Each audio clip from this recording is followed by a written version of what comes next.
Awesome. Have you guys enjoyed one conference so far? Yes. I want you to raise your hand if you ever believed in something very weird as a child. For instance, if you ever had an imaginary friend, or if you ever thought you were invisible. Come on, don't lie to me, I'm not the only one here. Okay. One of the biggest things I believed in as a child was my belief that I could fly. I was 100% convinced that I could fly, and nothing and no one could tell me that I couldn't fly. And so what I would do is the only thing that stopped me from flying was that I just hadn't practiced.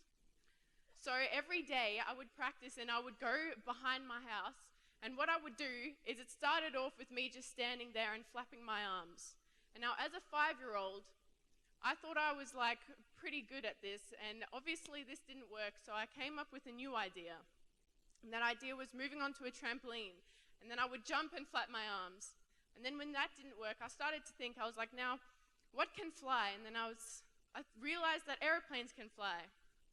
But then I was like, how do airplanes fly? And so I realized that they actually have a runway. So I built myself a runway. I had a very steep driveway, and so I started at the top of my runway, and I would run and I'd run and I'd run, and I kind of like did a little thing and kind of propelled myself, but nothing happened. I was just there and nothing happened. And so I was heartbroken, and as a 5-year-old, I was completely devastated. So I started to think, and I realized that actually the only thing that I was lacking was height. And now we lived in a 2-story house at the time, and on the top store we had a balcony. And I found myself looking over this balcony one day, and I was like, this is the greatest idea I have ever come up with. I am going to jump off this balcony, and when I do, I will fly. And as a 5-year-old, we had a railing that was a bit taller than me, and I was kind of awkwardly trying to propel myself over this balcony, and as I did, my mum walked in, and she kind of looked at me. She's like, what are you doing? I was like, Mum, relax. I'm just trying to fly. And at that moment, I think it was the first time she ever regretted having me, but she sat me down, and now apparently gravity is a thing, and all my dreams were crushed. But the whole point of this story is this whole conference we've been learning about how to take a step towards Jesus, how to step closer towards God. But what happens if we fall?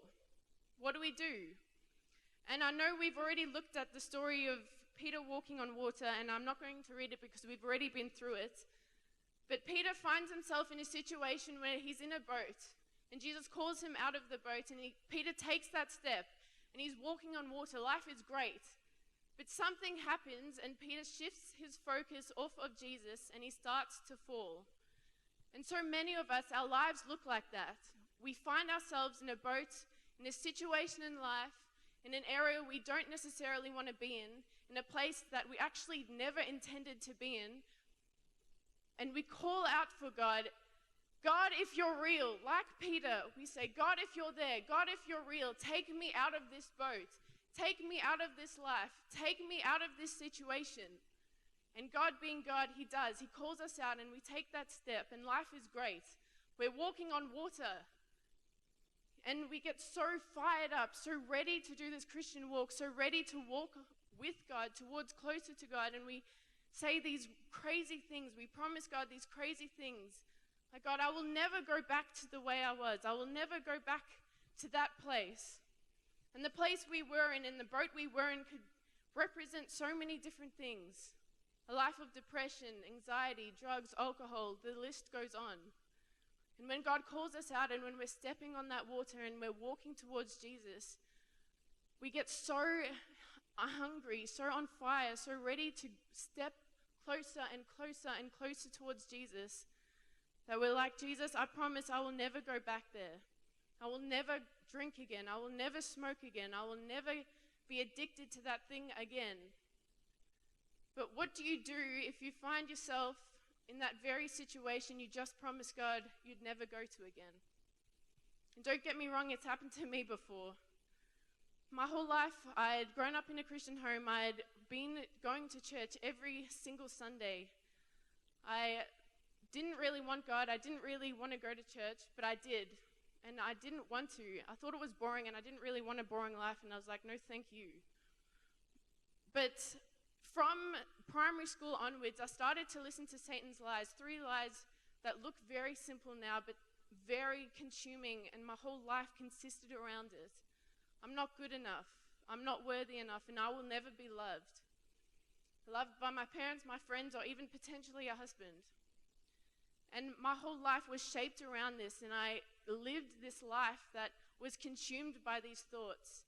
And at the age of 12, I was diagnosed with a very severe hearing loss, and I got hearing aids to wear, and at that moment, I was bullied right from onwards.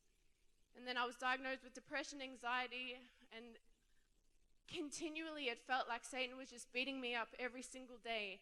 And one day I found myself on the bathroom floor ready to just end it. I was like, I'm done. I don't want this, I'm done. And then in 2014, I was going to get a surgery for my hearing because I was going to be deaf at the age of 20. And at that moment, God healed my hearing and restored my hearing. I'm 20 next year and I still have perfect hearing. But, yes. At that moment, I realized God was real, and I gave my life to Jesus. And I promised God I'd never go back to where I was. I'd never go back to that darkness. But what happened a few years later? I found myself in the exact same position. And then things kept going, and it kept going. And it would keep going back and forth. I would go to God, then come back. Go to God, and come back. And it was like a relay of tennis that never ended until I actually met God. And what do you do when that happens? And I see it so often. When people come to conferences like this, we come and we meet Jesus and we get so on fire, so ready to continue walking and do life with God. But when we go out and when we go our separate ways, we fall back into the very thing we just came out of. And what do? Do you do what I did? And do you hide your face from God because you're so ashamed, so filled of guilt that you actually can't even look at God? Because you just committed your life to God, you just said yes, and then you did the very thing you just said you wouldn't do. And it's almost like we put ourselves in a situation where we don't, like we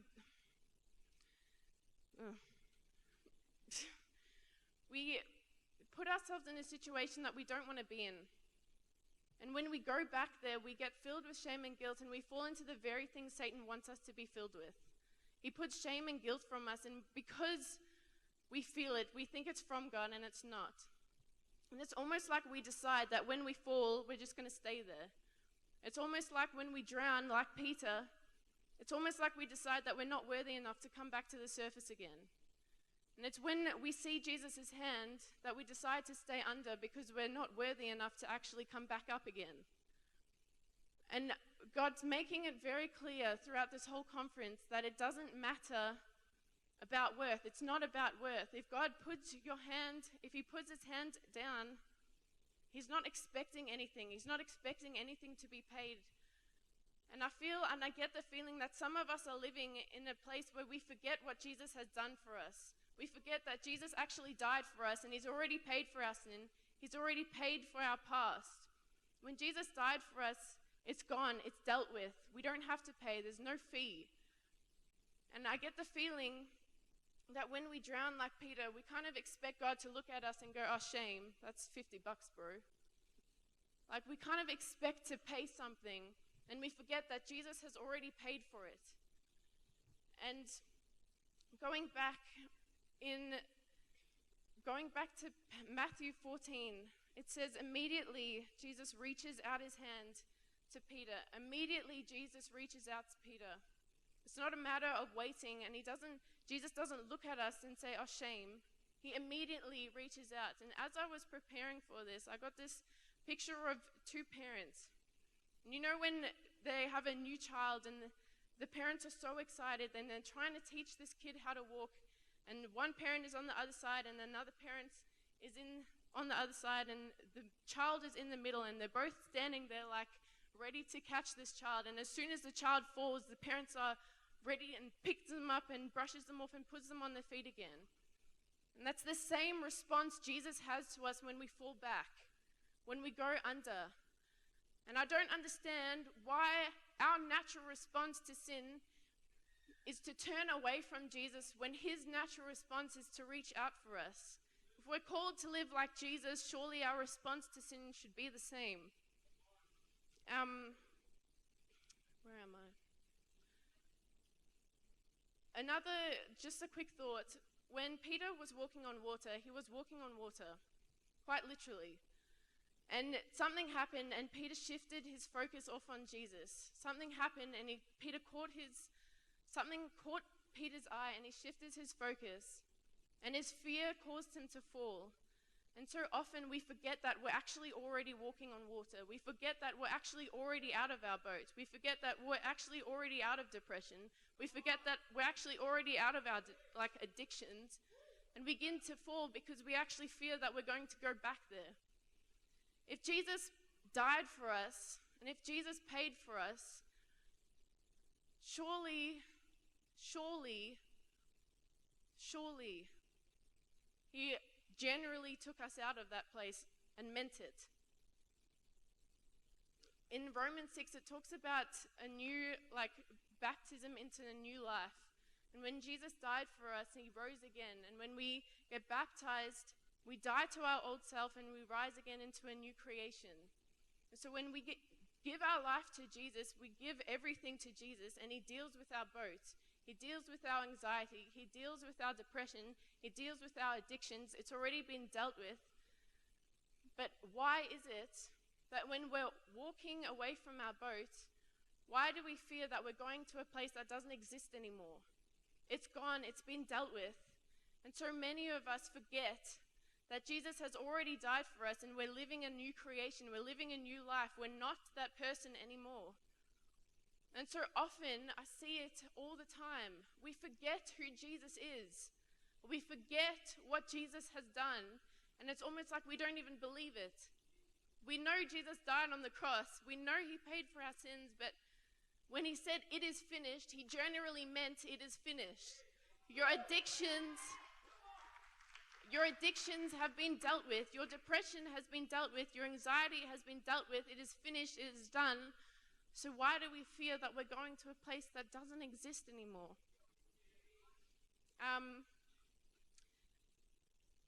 I just wanted to end off with one last thought. And that is, the only problem that Peter had was his shift of focus.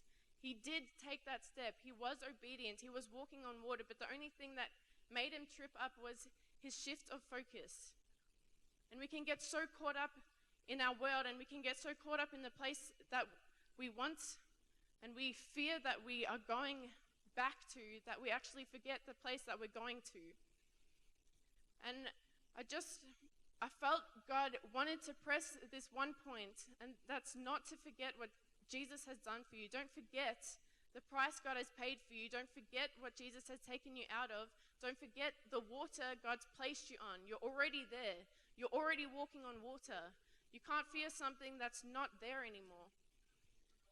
And I don't know if you're quite understanding what I'm saying. And I don't know if you're fully getting this. But everyone comes from a boat. Everyone comes from a place we don't actually want to be in. And God offers you a life that's walking on water, that's away from that. You have two choices. You can either be stuck in a boat you don't want to be in, or walking on water. That's the two choices in life. And some people are choosing to stick in a boat that they don't want to be in because they fear taking that step. They fear taking the step of faith. But they don't realize the goodness in it. They don't realize the goodness in walking on water. I've never walked on water, and I don't know if I ever will, but how cool is it if you compare being stuck in a boat to walking on water? What would you choose? You'd probably choose walking on water, I'd hope. And in life, in Peter's situation, he was in a boat in a storm, and then he was in a storm walking on water towards God. And I wanted to offer One question tonight is, what place will you choose? Will you choose the boat or will you choose the water? And it's one simple act of faith, and it's one simple step. And it's an encouragement to know that if you fall, God will pick you up. And it's not about paying a price that God's already paid for. You can't pay for something that's already been dealt with. Your life is your choice, but you need to choose it now. And Katie's about to come up and preach again, but I don't really know how to end this, but I just decided tonight that it is your choice, and I felt like God really wanted you to decide tonight. And for those of you who haven't decided, there's a pressure and there's a moment that you cannot miss, and the time is short and the time is sweet, and that is tonight.